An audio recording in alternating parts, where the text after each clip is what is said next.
Dear Mr Wes Streeting. Subject: Banning puberty blockers for trans youth. Dear Mr Wes Streeting, as a trans and non-binary identified person who is slightly older than yourself and has survived some 40 plus years of suicide attempts and suicidal ideations, I would ask you to reconsider your ban on puberty blockers. I didn't know for many years what I was. As in the 80s when I was going through puberty, there was no discussion about gender identities other than cis.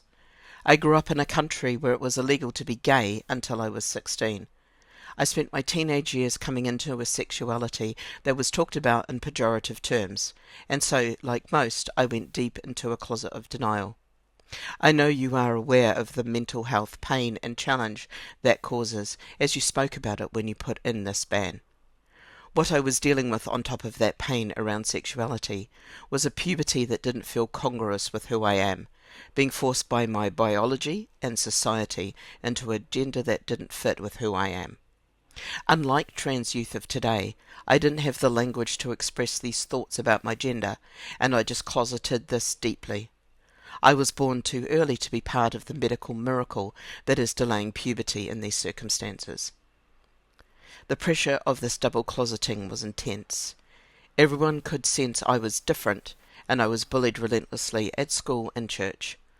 I tried more than once to kill myself, and it is only due to a real resilient piece of me that I survived that. I have complex PTSD from the bullying and the resulting suicide attempts and suicidal ideations, which impacts how well I can function as an adult in society. I am hypervigilant, reactive to triggers, and struggled for many years to be employed. Being here is exhausting. I am a lucky one. I know how rare it is for somebody to make it through these pressures, as so many of my peers, my friends, my lovers have killed themselves, either directly or through drug and alcohol abuse. I know you are aware of the impact of AIDS in the gay community. This is the same. I look at photos taken since 2005 when I arrived in the UK, and I see fewer and fewer people who made it through to 2024. We now live in a much different society, and a child like myself born today will be able to think more about their sexuality and their gender. As Noam Chomsky theorizes, you cannot have the thoughts without the words. The information is there for the younger people like me to build an understanding of who they are. That some of them will be forced by your actions to undergo the pain of a puberty that doesn't fit with their notion of self is a travesty of your duty of care. That you will put many in this situation at risk of suicide because it feels impossible to live in a body that betrays you and that does things that force you into a gender that doesn't fit.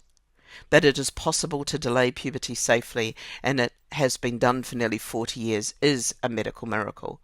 That you would deny this for ideological reasons to a small group of people who need this to get through and grow up to be people like me.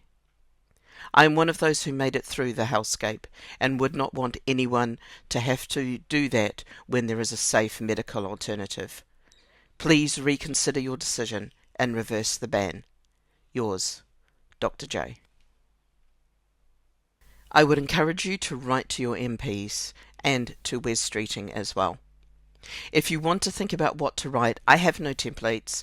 I have shared what I have written. You can go this personal or go more generic.